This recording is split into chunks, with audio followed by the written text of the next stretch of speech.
Hello, welcome to the DBMS class. Uh, we in the last class we discussed about lock management. Now we are continuing the topic from lock management to a word called as a deadlock. So, so deadlock is that it is a situation where there was a hang up, um,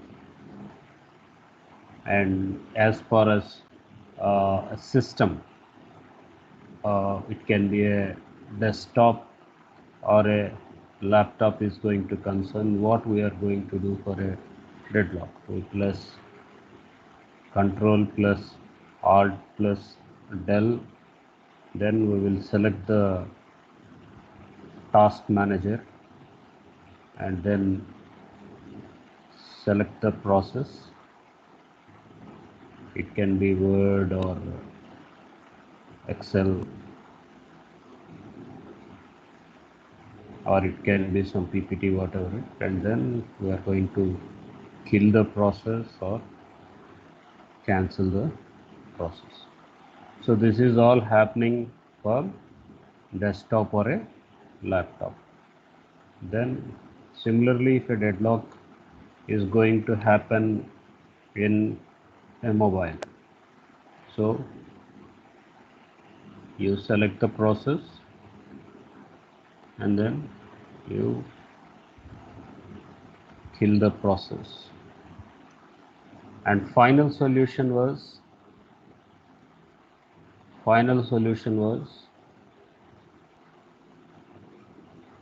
restart the mobile or laptop or a desktop. That's all. So if there is a hang up situation, an emergency situation where system was not working, you are unable to cancel the transaction, blindly you will restart the system. That is the final solution what a deadlock is going to recover. But there are some preventive measures which we will use, which we'll be talking in our slides today.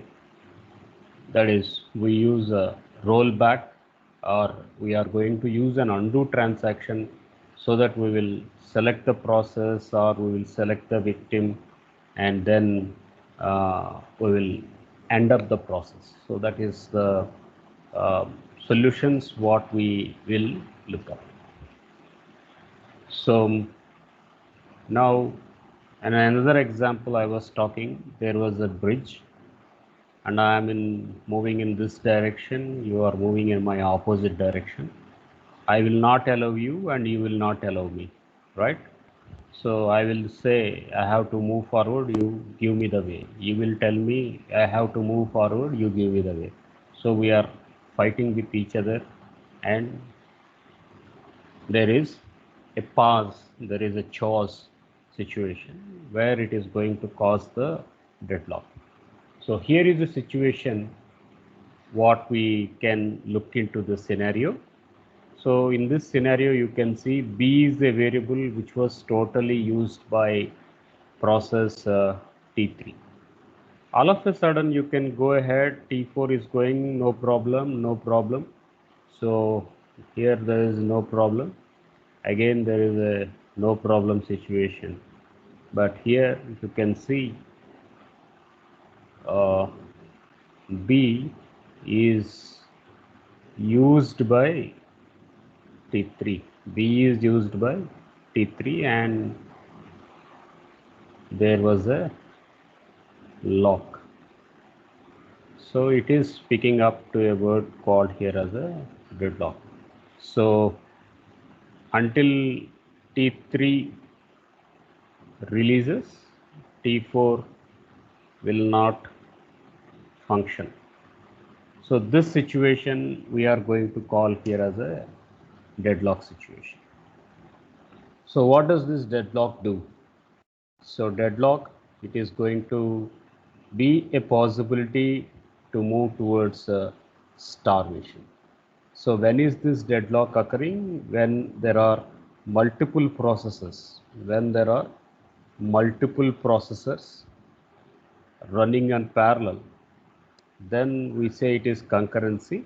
When concurrency is going to happen, there may be a situation that processes are going to hang up, processes are not going to move up, they are struck up at that situation. So there is where the deadlock is going to look into the scenario. Now, how can we handle the deadlock? Are there any protocols that look up the deadlock content? Yeah. So there are some strategies where deadlock is going to look further, that we are going to call here as one wait and die. One we are going to call as wait and die, and then another was wounded waiting, right? So there is a process TI, and TI was in locking, and it is locking a resource. It is locking a resource called as A. So A is going to be a shared database. A is going to be a shared database. Now process TJ comes, checks whether checks for A, and it feels that TI is going to use the resource. So it waits, wait. So it is waiting until T2 is going to release. So here is a situation: if Ti is not releasing, or it is keeping with it for large amount of time, then we say it is called as a wait and die. So obviously the process is going to be killed here. So that situation we call it as wait and die. Then there is one more situation we call here as wounded wait. So when it is a wounded wait here, so TI, it is going to use the database by locking. Then TJ comes, wants A. So it feels that TI is waiting here. So what it does is, it will come after few minutes. Then again it will come, TJ, then it sees TI is still using the A database. So obviously it is recurrently visiting, but there is no chance to use A. Then we are going to call that one as a wounded waiting. So one waiting, it is waiting until TI will release, it will thinking, and it is stopping all its process, and it is waiting. We say it is wait and die. The second scenario was, it will not wait there, it will goes to its own job, it works. Then again after 15 minutes it will come up and sees whether T1 has released. If T1 is not releasing, again it goes to its previous position, it do its own job. Then again after 15 minutes it will see whether TI has released. So in this way it is waiting for a frequent interval of time to get a chance. So that was the second technique we call here as a wounded waiting. So deadlock strategies will take up one with wait and die, another it is going to call wounded waiting. So both the schemes, they are one of the most important properties towards looking into the deadlock. So what this wait and die and what this wounded waiting they are going to do was they are going to roll back the transactions, or it is going to reset the transactions to its original timestamp. So fine. Now uh, let us understand what is timestamp here. Let us understand what is timestamp here before we look into the processes. So timestamp.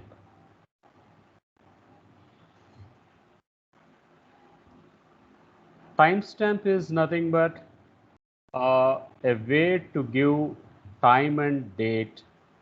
Time will be given with minutes uh, followed up to milliseconds. Okay, and date, of course, it is going to give the complete date. So what is a timestamp made? Timestamp is made up of both date and time. How is time measured? It is going to be measured in hour, minute, second, and millisecond. Then it is going to give up the date.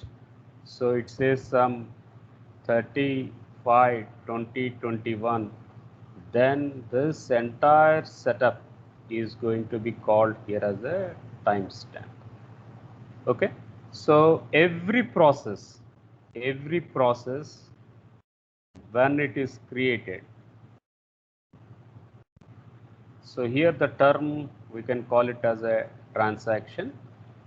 So every transaction when it is created, it will be assigned a timestamp in order.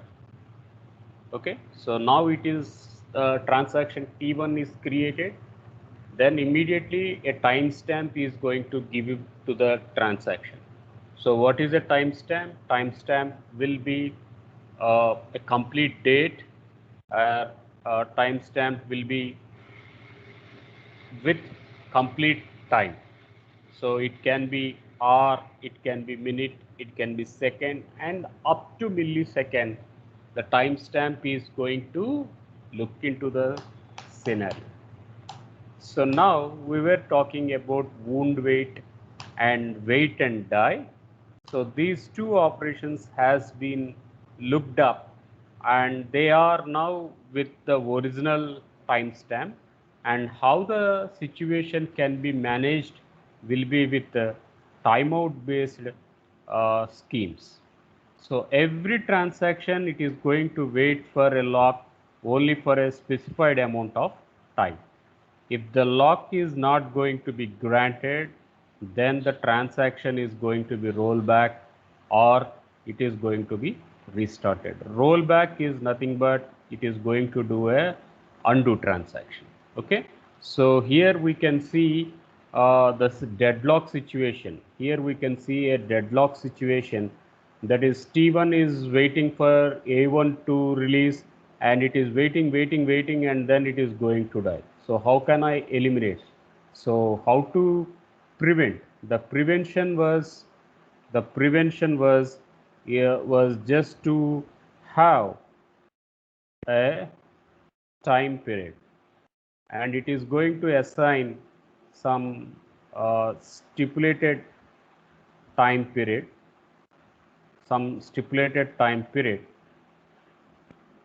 So within that time, the deadlock is not going to be eliminated. So within that stipulated time, deadlock is not going to eliminate. Then what we can do is we will kill the transaction, or we will restart the transaction, or we are going to use a word called as rollback the transaction. So all that is going to happen only with the time-based schemes. So a transaction, it is waiting for a lock only for an amount of time, and if it is not given or not granted within that stipulated period, obviously it is going to roll back or it is going to restart the transaction. So all that intention was to see that deadlock is not going to happen. There is no starvation. So those are all going to be looked into the deadlock scenario. Fine. How can I detect there was a deadlock? The next question was, there are transactions which are competing for a database, and T1 is using the database and T2 is waiting for the database, and T2 it will wait for few amount of time, and if it is not released, then it is restarting the transaction, or it is going to roll back the transaction. These are the solutions. Okay, those are the solutions, so that is okay with it. Now, how will we detect that for a T2 this much amount of time it is not occurring, and what other resources T1 is also using?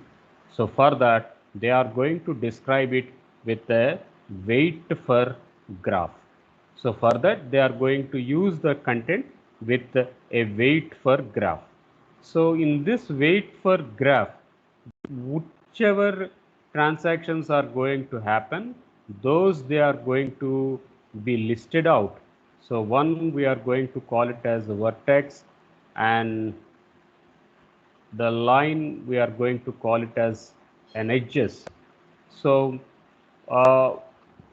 whichever it is going to have a request edge, that is requesting for the database, and another was an assigned edge, that is granted to use the database. So one it is going to happen with requesting edge, another it is going to look into the assigned edge. So wait for graph, now what does it check?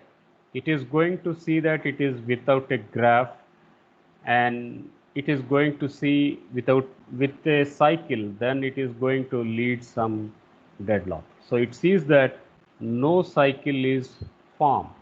It sees that no cycle is going to be formed. That was the most important scenario. Now you can see here T17 can be initiated to T18, ends up at T20, or T17 it can go to T19, then it can move to T18 and go. But here you can see there was a relation that between T19 and T20 there was a line, and that indicates that there was a deadlock here. So in this way we can see, or we can pretend that where there was a cycle, we can kill the cycle. So how can I detect the deadlock? Was now you can detect a cycle. So roll back transaction from T20 to T19. So if we are detecting a cycle, then we see that it is leading to a deadlock. So what I can do is we will go up with a rollback option. So that is how deadlock is going to be a primitive to end up. So we will be drawing with set of vertices as discussed, and set of edges we just now we mentioned here. So we can have a pair that is between set of edges and set of vertex, whatever transaction they are going to mingle up, all that it is going to be drawn in form of a graph. So it is going to be a directed graph, and the system is in deadlock state if there is a wait for graph has a cycle. This was the key takeaway what we need to understand. The system is in a deadlock state if the wait for graph has a cycle. This was the key important thing. So now you can see here there is no deadlock, since we can say no cycle is formed. But here there is from T20 to T19 there is a cycle. So hence we are going to say there was a deadlock, and now we are able to detect it. How can we eliminate deadlock? How can we eliminate deadlock? We can eliminate it by using a rollback operation. So now how can I recover from a deadlock. How can we detect it from a deadlock was? So some transactions has to be rolled back to break down the deadlock. That means what is rollback here? You disconnect the cycle. You disconnect the cycle from. So as we have found that there was the thing. So now disconnect the cycle from T20 to T19. In this way, we can see that there was no deadlock here. So that is how we are going to select the victim and the income car and break down the deadlock. So how can we disconnect it? You can disconnect it with a command called here as a rollback. So rollback, you are going to perform the undo operation. So I still there was a cycle and still there was a hang up situation. Then you need to restart it. So control plus alt plus del. Okay. So then you can shut down the system, or you can reboot the system. System in sense it can be a laptop or a mobile, whatever it is. So now the mobile was hang, assume. Then what is the best strategy? You will restart the mobile. System is hang. What is the English name we can give it? We can give it a word called here as a deadlock, as simple as such. Why did deadlock occur? You have opened 4 to 5 transactions at a time and all are competing with each other to get the CPU cycles, to get the memory cycles and the CPU cycles are bombarded with each other. They are hang up with each other because the processes what you opened, they are competing for the same device, the same resource, and that resource was unable to share. So obviously the system was hang up in the situation. Okay, what can I do? You go to Control Alt Del, select the task manager, select the process, kill the process. In that way, you kill one by one process, you eliminate one by one cycle, so that deadlock will not happen. That is the only situation. If still the deadlock is going to happen, what should I do? Very simple. Restart the computer, restart the mobile, restart the laptop. Then deadlock will be removed. So that was the only way. So how many number of rollbacks you can make a rollback, that can be a cost factor, but still the cost factor was not effective. You restart the mobile, restart the laptop. So that was how deadlock is going to be eliminated. Now, one more interesting topic was granularity. One more interesting topic in this concurrency control was to look up with granularity. Granularity is nothing but putting the things into levels. Granularity is nothing but putting the things into levels we call here as a granularity. So I will just give up an address. So what is address thing? So now I can say my name followed by my door number followed by my house door number, my location street number, then my place, then my place pin code, then my state, and then my country, right? Isn't it not you are going to give the address, right? You give your name, that is level 1, then you give your address, then this way you are going to put up. So this is level 1, level 2, level 3, level 4 and level 5. So putting the organizing the things into levels. So I can say it is country, then I'm going to place it as state, then I'm going to place it as town, and then I'm going to call it as street, and followed by door number. Okay, now what is this? We are putting it into levels, we are giving it into multiple levels of granularity. So I am decomposing my address. I am going to decompose my address into multiple forms here. All the door numbers will be put it in one level. All the street numbers will be put it in one level. The town or place or village, whatever you call those, they are putting it in another level, the pin code, etc. And the state, it is going to be put in another level, and the country is going to put it in another level. So that is the meaning what we call here as a granularity. So now coming to this, the data items can be of variable sizes and they need to be defined in a hierarchy. So that is, the smaller levels are nested into the larger ones. Okay.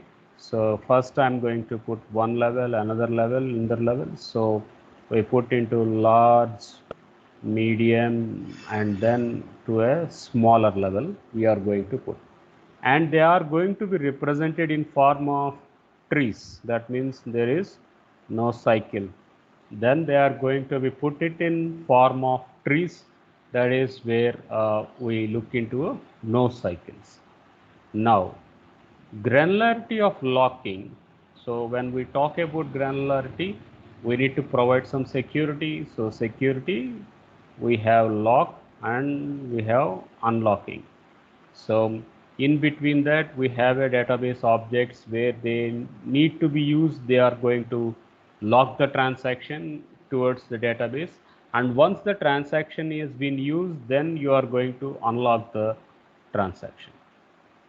So what will the granularity of locking? One, it is fine granularity. Another, it is going to be called as coarse granularity. So cursed granularity, it is applied to higher level of trees, and fine granularity, it is towards the lower level of the trees. So just if there is a diagram you feel understanding, yeah, this is a good diagram what we are going to talk about. So the first one we are going to call it as a database. Then A1, A2, we are going to call them as some areas. F1, F2, F3, they are going to be called as some files, and the other transactions, they are going to be called it as records. So now you can say it is level 4, level 3, level 1, and level 0. So level 0, we are going to call it as higher level of transactions. So higher level of granularity. Then this is the lower level of granularity. So that's how we are going to talk it about. So this diagram will be more clear to you. You are writing your address on the postcard. Then you give your name, your door number, your street number, your place, your pin code, your state, and your country. That is what you write in your Aadhaar card, your address, or whatever it is. So now you can see here, putting your door number, we call it as level 1. Then your street number, street name, etc., it is level 2. Then your town, place, village, pin code, etc., these are all put in level 3, and the state, it is put in level 4, and the country is put in level 5. So in this way, you are writing your address into different levels. So putting the data or organizing the data in multiple levels, you mean to say it is granularity.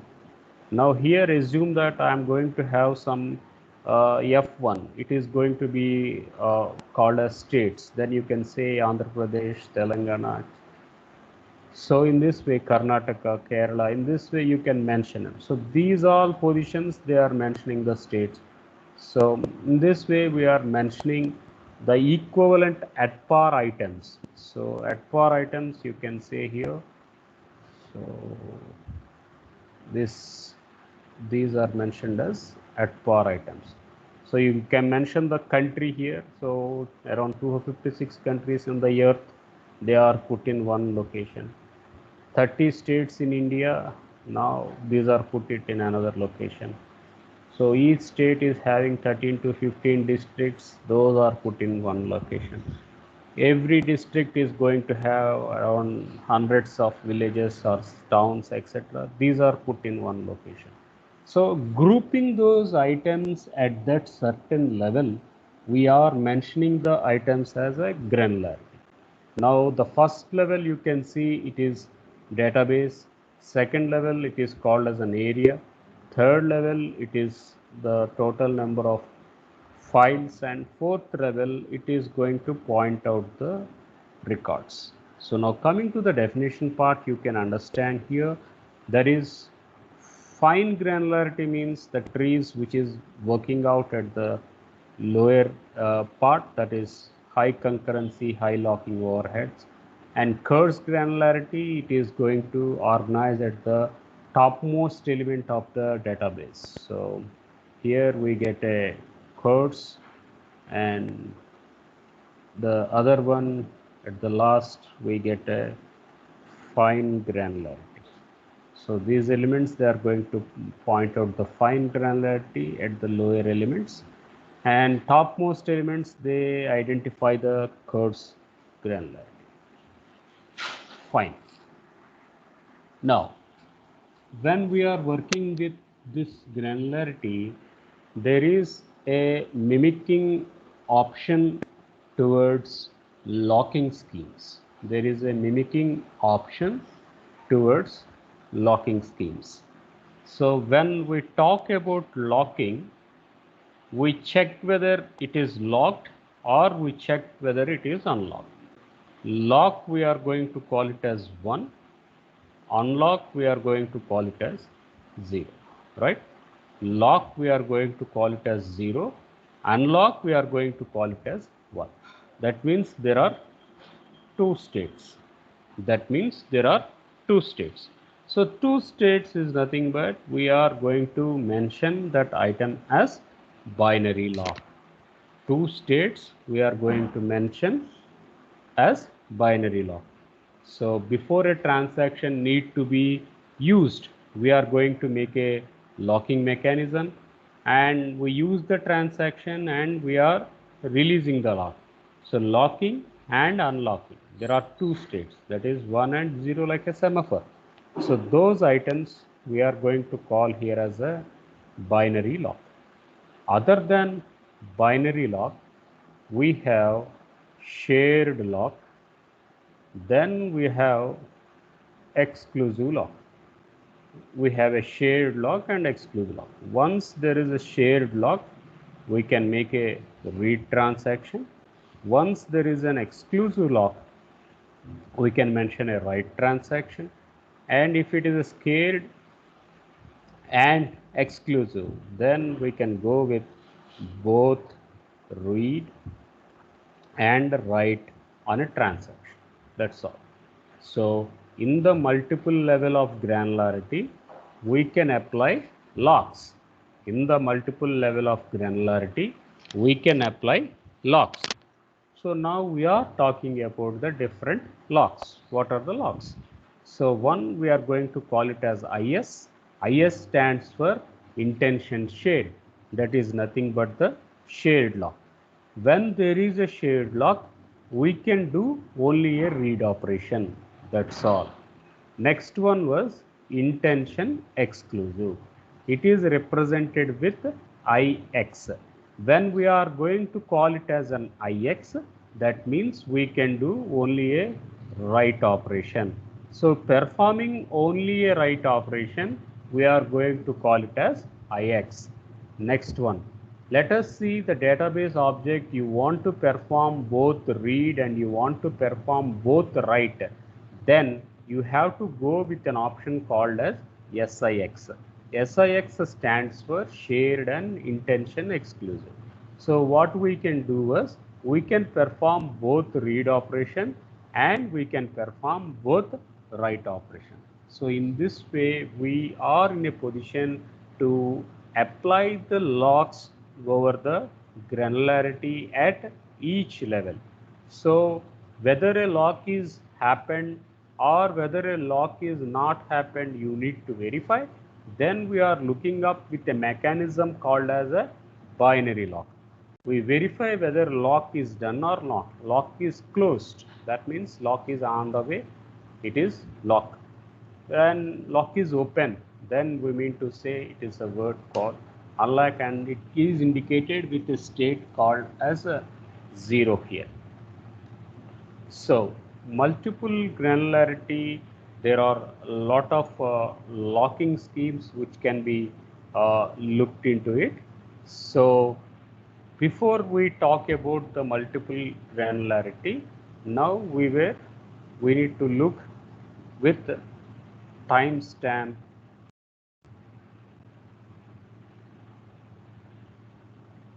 Timestamp, as we mentioned, that it is going to be happening with both and time. So this timestamp need to be ordering, that is each transaction when created, a timestamp is assigned. A timestamp is going to be assigned. Now based on the timestamp, which process is first, which process is next, we can understand. Based on timestamp, we can assign read or write, or we can assign the database objects. Okay, so lower one and higher one are competing. Now what is the sense you get? Lower one is created first, then that is in the queue, which is ahead from the next one. So what we can assume? Now we can assume that the lower one is requesting first for the transaction, and then we can assign the database object towards a read or write. Then it is going to lock, and then it is going to use, and then it is going to unlock. So lock, it is going to acquire, and unlock, it is going to release. Lock, it is going to acquire, and unlock, it is going to release. So in this model, we are going to work out with the timestamp based protocols. We are working with the timestamp based protocols. So when a timestamp based protocols is going to happen, we will verify the timestamp based ordering with one with a write timestamp, another with a read timestamp, one with a write timestamp, another with a read timestamp. So now let us look into the theoretical aspect. Every transaction, when it is created, it is given a timestamp, and the old timestamp is Ti and the new timestamp will be Tj. So the condition was always Ti is less than Tj. It is common sense, right? So I entered, or I'm using the transaction.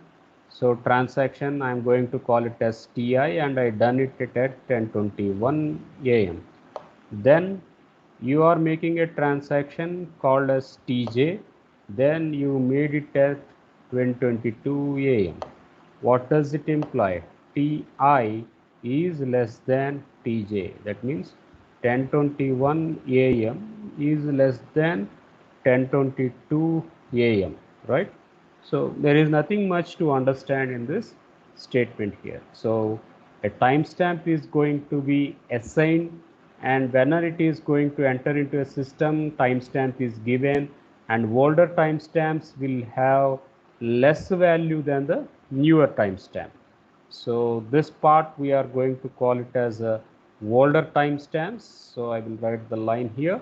So 10:21 we call it as older timestamp, and 1022 we call it as newer time stamp.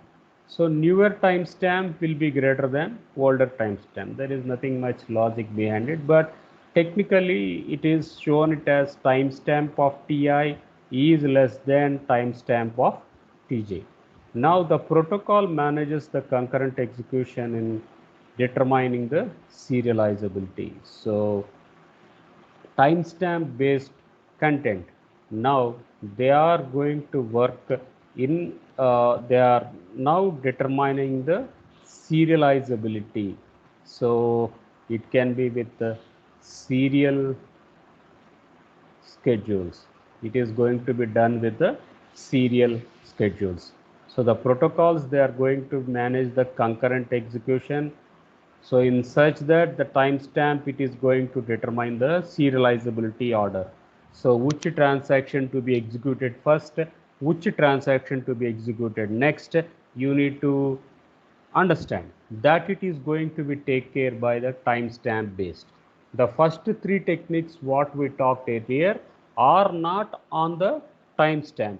Now timestamp is going to be the improved version to eliminate deadlocks, to order the serializability, to overcome the conflict serializability, to overcome the view serializability. All that chose now it is going to be solved with the timestamp based protocols. Now, here you can see a situation. There are two timestamp values. So W timestamp, it is going to have a larger timestamp of any transaction when it is going to make a write. Similarly, a read timestamp is a larger timestamp of a transaction that can be executed for read successfully.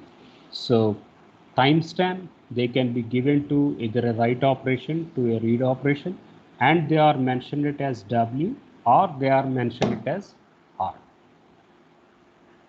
Now again, timestamps need to be ordered so that there will be no conflict between read or write operations, and all reads or all writes need to be executed one after the other in a serializability model where they are working towards the timestamp ordering. So now here is a situation here, how to issue a write, how to issue a read. So I can say transaction Ti is less than read timestamp, and you can see read timestamp is less than the write timestamp. Therefore, read operation. Uh, okay, fine. So read operation is going to be rejected, and Ti is going to be rollback. Rollback is nothing but it is going to work with an undo operation.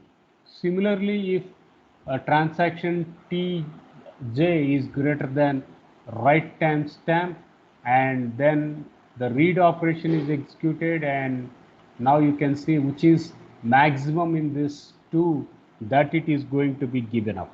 So here write timestamp is more, write timestamp is older, older. So now the reason timestamp of J was younger, therefore it is going to be rejected at this point. When there is an issue with the write timestamp, so now you can see that timestamp of timestamp of I is less than the read timestamp value. Now you can see here write operation is going to be rejected, and now it is moving towards rollback. Rollback is undo operation. Now there are concurrent writes. Now there are concurrent writes, that is write over write. So again, the previous write was rejected. The previous write was previous previous write was rejected. So how it is rejected? It is taken up with the uh, rollback command. So timestamp based ordering you can see up here. The correctness of timestamp based ordering was timestamped with transactions with smaller time or smaller timestamps. They need to be executed first, followed by the larger timestamps. So which is smaller and which is larger, you need to identify that. It is identified with a precedence graph and it is having no cycles, so that it is mentioning up a tree data structure. It is mentioning up with a T data structure. So in order to ensure that the transactions are going in proper, etc., now you need to build up a precedence graph, wait for graph, which will happen first, which will happen next. In this way, you are mentioning up the precedence with no cycles. So the transactions which are with low, they are executed first, followed by the transactions which are high, they are executed next. So that is how recoverability towards the timestamp based understanding is going to happen. Okay, a quick recap of what we done for today. So we talked about deadlock situations. So in deadlock situation, in deadlock situation, we mentioned that uh, it is a chose, it is a hang up situation because no further transactions can be happened at the system. So you need to restart the system, you need to reboot the system, etc., or a mobile, etc. Other system was you can work with Control Alt Del, select the process and kill the process one after the other. In this way, you are going to eliminate a deadlock. So here is an example. B is a value which was used by transaction T3 and it is not releasing, it is still in the lock mode, but still T4 is asking. T3 has not made an unlock operation, but still T4 is asking for it. So which is with the T3, so it is waiting. So you say that scenario as a deadlock situation. So when deadlock situation has to be taken up, we need to understand regarding the timestamp. Timestamp is nothing but with the date and time up to milliseconds it is going to be considered. Now waiting happens to a value called as starvation, and that it is going to happen in a concurrent mode when there are multiple process or multiple transactions competing for the same database object. So how can we prevent it or how it is going to be taken up was one, it is wounded wait, and second was wait and die. So in the situation called as wait and die, so transaction Ti is using the database object and Tj is waiting and Ti is not releasing, so it waits and dies. Second one was a wounded waiting, so it is going to check up at every 10 seconds. It checks whether the transaction TI is done or not. So it keeps on rolling up every 10 seconds to see the transaction is going to happen to its side or not. So that is where the wounded die is happening. So that solution, what we can prevent from wait and die or wounded die was to go with a rollback or to go with an undo operation, that too with the timer based. So it gives some specific amount of time. Within that stipulated period of the time the transaction is not given, then it is killing the transaction, that the deadlock will not be occurred. And to detect a deadlock, they are going to use the wait for graph here, which is made up of set of vertices and set of edges, and sees that there is no cycle at all. If there was a cycle, then there is a deadlock. If there is no cycle, then there is no deadlock. If the cycle is going to happen, we will select the process. For example, T20 to 2A19, there was a cycle, so you need to eliminate it. So you are making a rollback operation to that cycle. So that is where a rollback is going to happen. And one more solution was to pull up the items into levels of granularity, and at each level you can make a lock. So the levels of granularity, example, your address, door number, street, town, state and country. So every item is going to be put it into different levels. So database at one level, the areas at one level, the files at one level, the records at level. So having higher level locking, we call it as choice granularity. Having lower level of granularity, we call it as fine locking. So locking, uh, we call it as state 1, and it is unlock, we call it as state 0. Mentioning state 1 and state 0, we call it as binary lock. Similarly, to make a read operation, we call it as shared lock. To make a write operation, we call it as an exclusive lock. To make both read and write operation, we call it as a read-write lock.